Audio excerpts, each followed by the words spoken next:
Welcome back to WorkWoman. Today's episode is going to be meaty, so buckle up. This has been an episode in full transparency.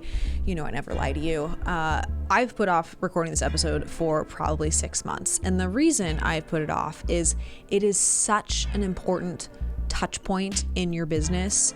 And I, to be honest with you, just don't want to forget anything. I don't want to mess it up. I want it to be the right information. And so this is my very first stab at talking to you guys about quarterly team meetings. This is a touch point in our business, started well before we even had Cardone Ventures. We started utilizing a quarterly team meeting back in Odyssey days. And then at my days at Stratus Dental, it was also a staple there. And the intent and philosophy behind this is you need to get people on the same page. As your team grows, there has to be a mechanism for every single team member to understand what the strategy is, where the growth opportunities are for the business, and ultimately how can they align themselves with that opportunity.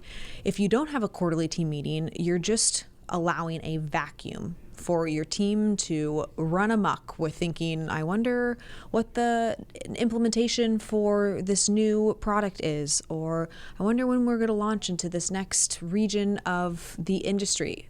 Whatever information is required for your team really to feel confident and actionable on, this is the place that you put it every single quarter.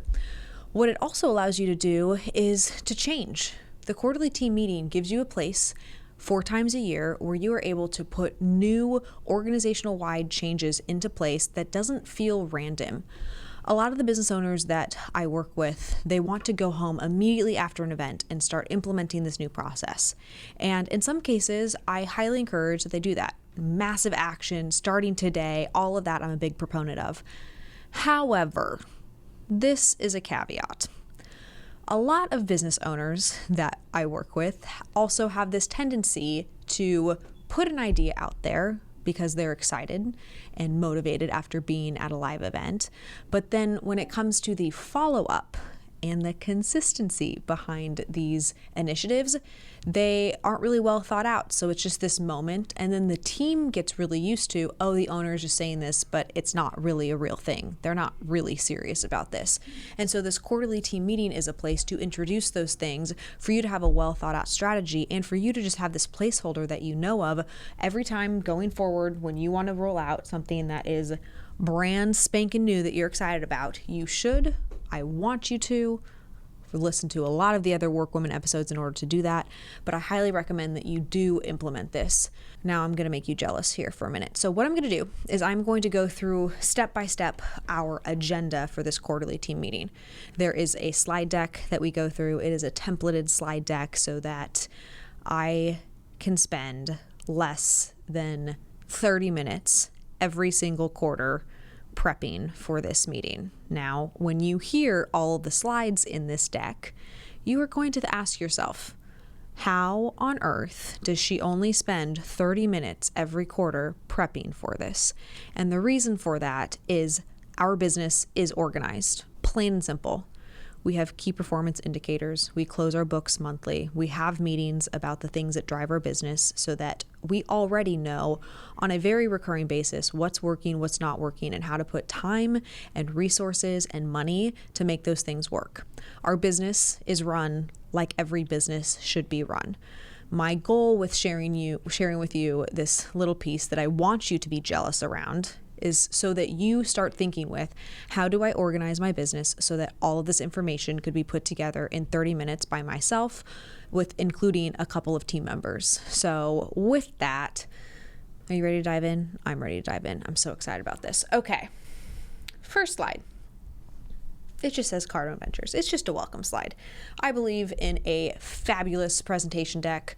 Our team is incredible with decks. I think that this is something that I am actually pretty spoiled with, because when I look at other people's decks, they're just bad. They just don't look good. And ours look really freaking great. And you investing your business in somebody who can make really key touch points that become templates for you is a worthwhile investment because it raises the elevation of your brand.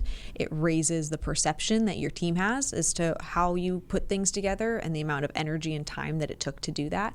And there's small tweaks that can be made really to set you apart from a content standpoint. I do not know anything about what those specifics are. I just know that our team is a freaking rock star team when it comes to creating templates for this type of thing. So it's a welcome slide. The second slide specifically reads at the title, why are we doing this? Because here's the deal, guys. This quarterly team meeting has just a laundry list of things that are not working, things that are initiatives. It's quite honestly, it's just a lot of work.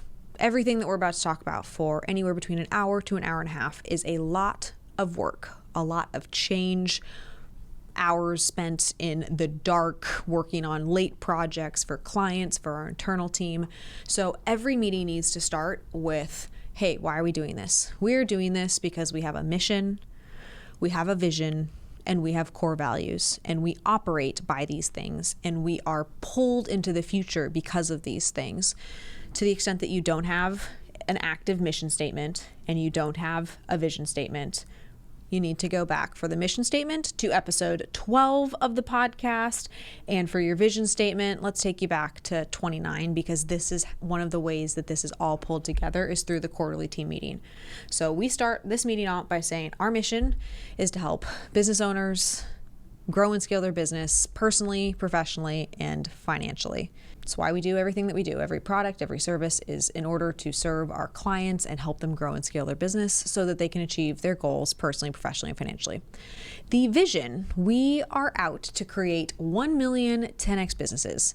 Over the next 10 years, that is the impact that we will create. That is part of the driving force so that we know that we are helping the economy. We know that we are stimulating job increases. We are helping with people's confidence and their ability to actually do more, to create more through 1 million businesses being impacted by the work that we have. And the last piece is the core values. So it starts with inspiration, then we go into discipline, then accountability, then transparency, then alignment, and then finally results. All of these things are the kickoff to this meeting because I can't tell you enough how important it is to reiterate your mission, vision, and values every single opportunity you get. If you were doing it daily, that probably still would not be enough. So what are you going to do? What's going to be the second slide? Yes, your mission, your vision, your core values. If you don't have them, what episodes are you going to go to? Yeah, that's right. If you have to go back and listen to it, I'm going to make you go back and listen to it. I'm not going to give you a freebie. You need to learn to write things down. Okay. Now we are into the structure of this deck. The first section of the deck is the cultural overview. We have a philosophy here that the integration points of any business surround the cultural, the operational, and the financial elements of the business. And this deck flows in that way. So we start with the culture, we give updates, then we move into the operations. What are priorities? Where did things not go wrong? Where are we at with the initiatives that we had stated for this quarter? And then the last is the financial results, because those two things need to move the actual results. So with the cultural updates, the very first thing that we are doing is we are sharing who we hired this quarter. Who are our brand new team members? How can we celebrate them? How can we welcome them to the organization and make sure that we're highlighting that we are growing? So the first part of that is different than the second part. We are celebrating, we are welcoming, but then we are reminding every single person in the environment that this organization is growing. When you hire more people, you are growing. If you're growing the right way, hopefully you're maintaining your profitability, but we're going to get into that in the finance section. But the growth and the reminder that, we're not the same as when we started in quarter one. There were these things as people, that resources that came into our organization, and this is what they're doing. This is the update on their onboarding. This slide is so impactful because it ideally should then tie out to the next slide, which is who are the additional headcount? If this is who we hired over this past quarter, who are we planning on hiring for the quarter to come? Now, let's just pause for a second here. Why is it important to share with your team who you plan to hire in this upcoming quarter? The reason that we do this is because we expect that our existing team is going to be responsible at some level to be able to share with their friends, share with their previous coworkers that we are hiring. And if they don't know who we're hiring, how are they going to help get us candidates? Some of the best team members that we have been referrals from other team members. So when you share this plan, the organization then knows who you're hiring, but then they can also be responsible. They can be able to respond to this new information and be able to help with solving that problem for the organization. After that, guys, you do not just expect your team to do something without either a carrot for doing it as a reward or a stick for some sort of punishment, I guess, so to speak, for not doing the behavior that you wanted. I am a big believer of incentives and creating the right incentives. Either it's a carrot incentive or it is a stick incentive. So for us bringing on new team members and wanting our team to send us candidates, a stick or a punishment would not be the right way to handle that, because I'm not going to get upset with people who don't do that, but I am going to reward people who do send us candidates that we end up hiring. So in this presentation under the culture section, it says, want to make $500? We've actually increased this amount, but that's the referral fee that we pay to our team members so that they can get more money for sending people to us. So what are we doing here? We're tapping into our existing team member base and their power base, but we are also highlighting additional ways for our team to make money. If your team does not know how to make money, how to make more money while working with you, that's a problem.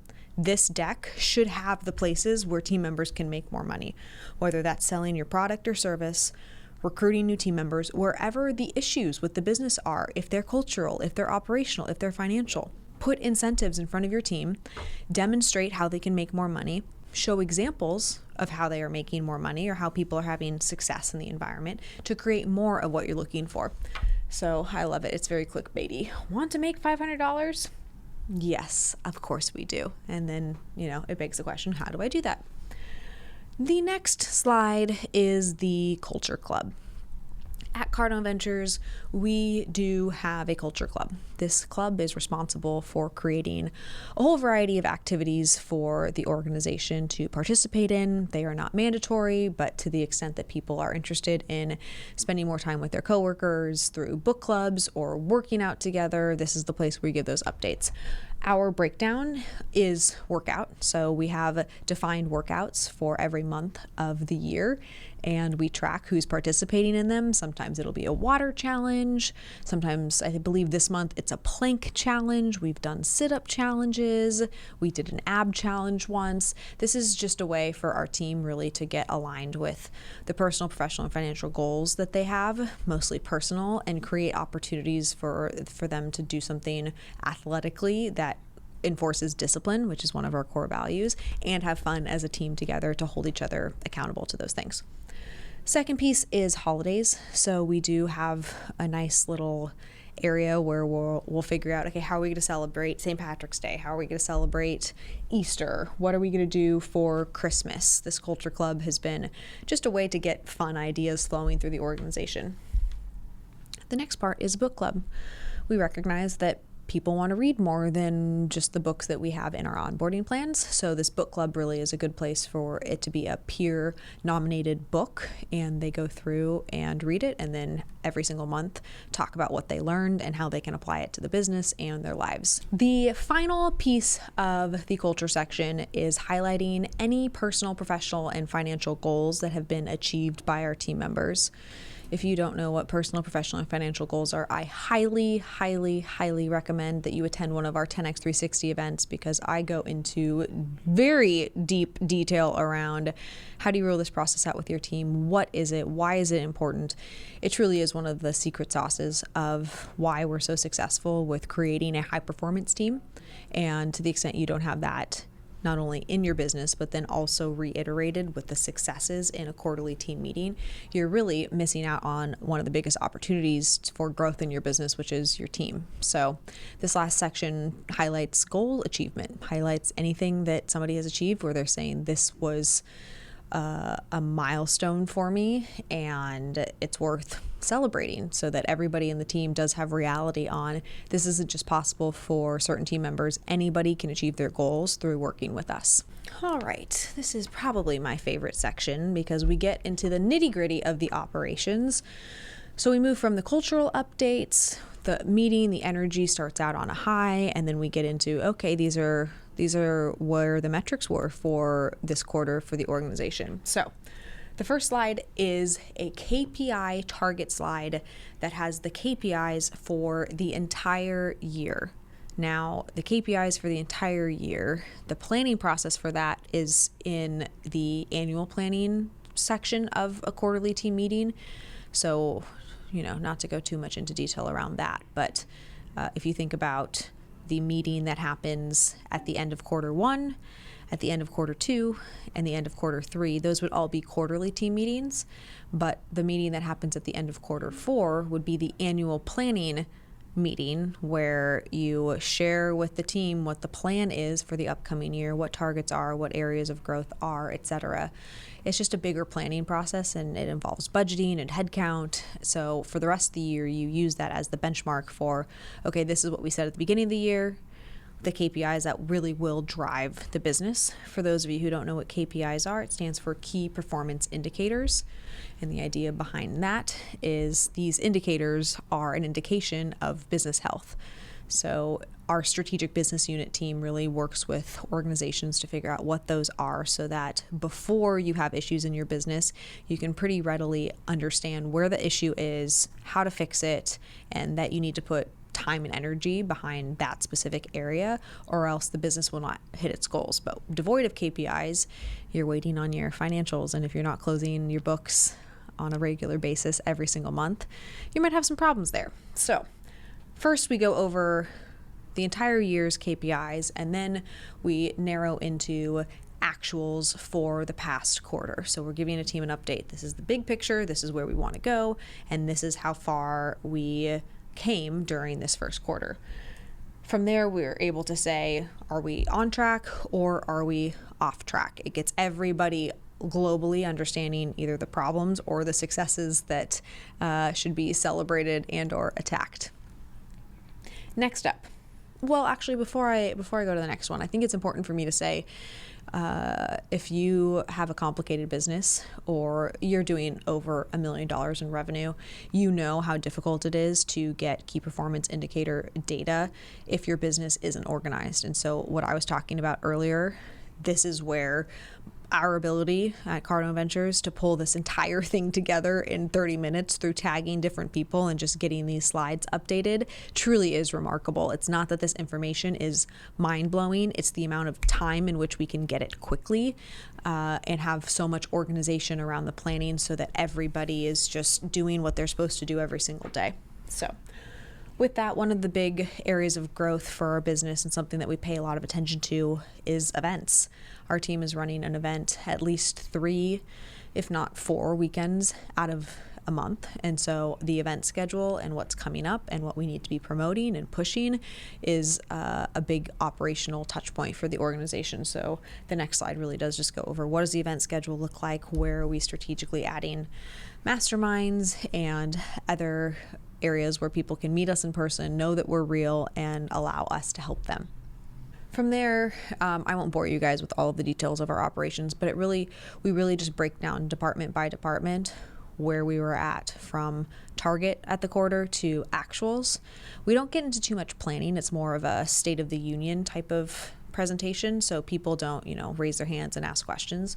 At the end, totally open for questions, but the cadence of this through the operations really is to give that department head anywhere between 3, no more than 5 minutes to go through, this is where we're at, this is what our plan is in order to get ahead of these numbers, or this is how we're going to maximize on the success that we're having.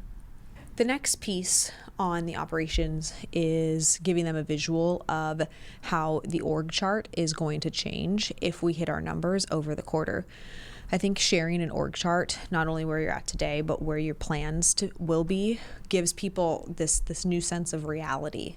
And this reality is, oh, this department is growing. Like, this is where the opportunity is in the business. And so as they're thinking about their own career development and how they add skills, if they know that this area is growing and that we're going to need to add resources, they can be solving problems in that area. They can be trying to think through, okay, where do I add value to this part of the business? Their side of the business might not be growing, but true leaders are able to solve problems in a whole variety of areas. I don't have to work in this department in order to be able to help it grow and to add influence and, quite honestly, to make it go right. And so when you're sharing this with the team, what the future state looks like, you really are saying, hey, this is where we're going. This growth is going to be fraught. It is going to be fraught with problems. So many problems. Oh my gosh, so many problems. And we want your help. That's what we're all here to figure out. I want you all to be excited about the problems we're about to have. So the org chart is super, super helpful there. One thing I will say, I'm going to throw Buck under the bus here for a quick second. For those of you who don't know, Buck is our Chief Marketing Officer, and it really, really irritates me because I tag everybody in this slide deck template. Everybody has their little section. Most people have one slide for their department. Buck, because he has the marketing team, creates these videos and these graphics and just like sells the whole thing and entirely upstages the rest of my presentation. And I guess that's a good thing because that is his role, but it frustrates me in the moment because, you know, I wish I would have come up with a video, but I don't ever come up with the video, and that's okay. I don't want you guys to think that the expectation is like this big flashy thing. The point is to be able to put it together quickly. Our marketing team is incredible, so they're able to not spend too much time putting together something like that. And quite honestly, that's what a marketing team is supposed to do. So I need to get over it. But as many of you know, I'm very competitive with Buck, and I don't like it when his slides look better than mine. All right, we are on to the final section of the quarterly team meeting. We're in the home stretch, ladies and gentlemen. This is the financial integration section. So this is fairly straightforward. The first piece is what the actuals to target were for that quarter. We specifically share the monthly revenue information. So for each month, what the revenue target was, and then what the actuals were, and then the total revenue for the quarter, because we are also sharing with them what the overarching quarterly targets are in order to hit the big target at the end of the year for how much revenue the company has generated. And guys, at that point, after we go through any sort of discrepancies of actuals to target and plans for how we're going to move if we're under target for the upcoming quarter, then we go right into Q&A. So how do you conduct Q&A on a quarterly team meeting? I am a subject matter expert on this because when I first started doing quarterly team meetings, I will never forget the many, many meetings where the presentation would end and I would open it up for questions and nobody would say a word. You could hear a pin drop. It was really, it was a bad time in my career. I just couldn't figure out how to actually force engagement. But now I know how to force engagement. When I open it up for Q&A, I am not saying, do you have any questions? I am saying, what questions do you have? And if somebody isn't immediately asking me a question, from that point, I say, we are not getting off of this call until there have been 5 great questions that have been asked. At that point, it is forced engagement and people start asking questions. We don't have this problem as much in Cardo Ventures as we have just in other businesses. And maybe it's because my communication skills at the time weren't quite what they are today to get people excited and rallied about this information. But one of the pieces around Q&A for me, it's really important that your team is able to ask you questions, and it shows their level of comfort and transparency with you if they are willing to ask questions. Some of the best conversation that can take place during these meetings is the question time. So I like to allot at least 10 minutes for questions. Sometimes it'll go to 15, other times, it might be a little shy of 10 minutes, but that really is the time when people can say, okay, what about this? Or is there another strategy here? And we can go through some of those things that people might be having sidebar conversations around, but aren't willing to fully address it in an all-team email. The other thing on this is we are very transparent on our quarterly team meetings. And I can give you an example of this. In this past quarterly team meeting, when we had a change in plans due to Brian and I just making a different decision or looking at other options. There was a lot of conversation that was happening with different team members about where Cardone Ventures was moving. And it was entirely a leadership issue because we shouldn't have opened up the conversation to begin with. Until we made a decision, we should not have started sharing with people, oh, we're thinking about here or maybe here, because all of a sudden certain people know some things and other people don't. And because they don't think it's sensitive information, because it really isn't, it's just ideas, they start playing a game of telephone. And it got back to me that some of our team members were thinking that there was no opportunity for the existing team members that are in one of our locations because that's not where we're choosing to grow. And another team member shared with me that they heard that everybody in the existing location would be fired when we moved to these other locations, or they had to move with us, which was equally not true. So during one of our quarterly team meetings, I said, guys, I want to take ownership of a situation that has come to my attention, and I want to be really transparent about what our plans are so that we can clear the air and you guys can ask any questions that you have. So I shared, this is where we're planning on moving, but this is what this means, and this is how I would like to clarify some things. And there were 2 or 3 great questions of people saying like, so, okay, let me make sure I'm hearing you straight. This is what's happening, and then this is what's happening, but this potential thing is still a maybe. It's like, to be honest, it is not fully baked, but what is that saying? The bun's already in the oven? I don't really think that's what I'm trying to say. The train has left the station. The train had left the station. There was no way that I could just not address it. Like, the train had already left, and because the train had left, I needed to address where it was going and all of the potential destinations that it was headed to. Ideally, we learn from that situation, and these meetings don't turn into leadership team members sharing errors that they've made, but I thought that it was important enough at this particular meeting just to get everybody on the same page so that we could level set, and it ended up working really well for us. So what I've shared with you is the agenda that we use, but I want to make sure that you understand that there is movement in how you can structure certain items and your ability to give updates on things that might not be traditional, but that you feel really strongly need to be communicated in an all-team forum. So with that, it has been a pleasure to share with you the quarterly team meeting agenda. In upcoming episodes, I'm going to be sharing what the prep process on your side really should look like in order for you to be able to start implementing something like this. And it might likely take you more than 30 minutes of prep, but if you get those steps in play, you'll be able to start having those meetings. Progress is much better than perfection, so even just committing to having them and putting 4 of them on your calendar would be ideal for your team to start really committing to organization and to truly start laying the foundation for scaling. So with that, if you enjoyed this episode, please subscribe, please share it with your friends, post it on social media, or write a review, maybe all of the above. How about you do all of the above? And I look forward to joining you next week.